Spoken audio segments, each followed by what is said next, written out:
creating the infrastructure of clean supply, preventing wastage, ensuring water through the dry season. These will be the principal challenges. So I think one of the things that we are really looking forward to as a nation is the proper management, utilization and respect for water under the Narendra Modi government.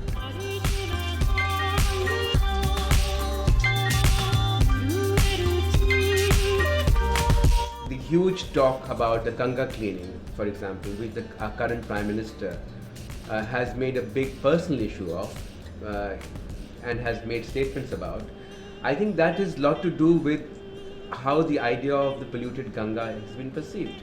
And that is a lot to do with activism and a lot to do with how the media and activists have worked together to raise awareness of why a river, which is supposed to be the holiest and the most important rivers in the country, is so extremely polluted.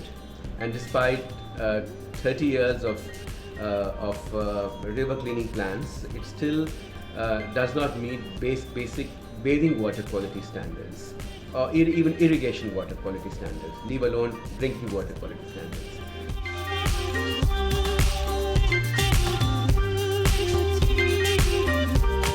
All governments from Rajiv Gandhi's time to Mr. Modi have talked about cleaning the Ganga, right? And the Ganga remains filthy, and the Ganga is now in some of the higher reaches like a stream, not even like the river used to be when I was a young girl.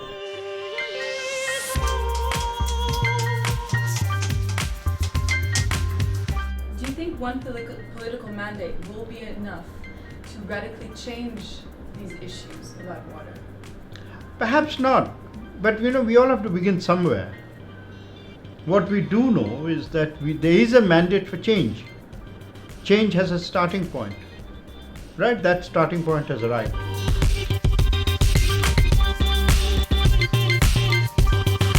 Even if this government decided that things are going to be different and from the previous government, we don't have the practitioners to actually implement those new ideas. We have the same several thousand engineers coming out who are not taught basically the new innovations in water and wastewater management, or they are not taught to be frugal or be prudent in the water resource management. They are being taught that the more water you put into the toilet, you will have more clean cities or clean houses.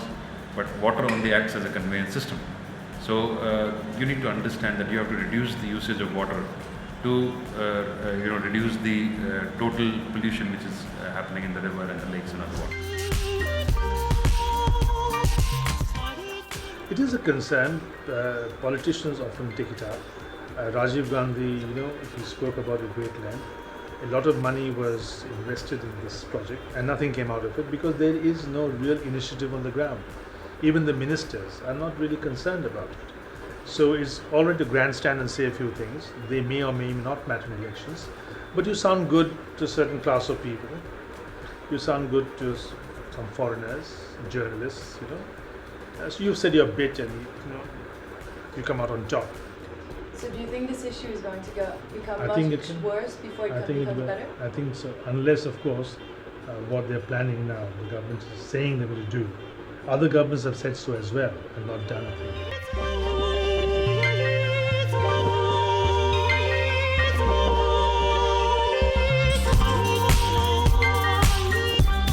Today you have a generation that's saying, something, thank you very much. Now you better act on these things, because these things affect our daily life. They affect how our children are born, what our children are going to grow up in. And I think the demand has come from civil society and a new generation to make sure that they deal with these fundamental problems.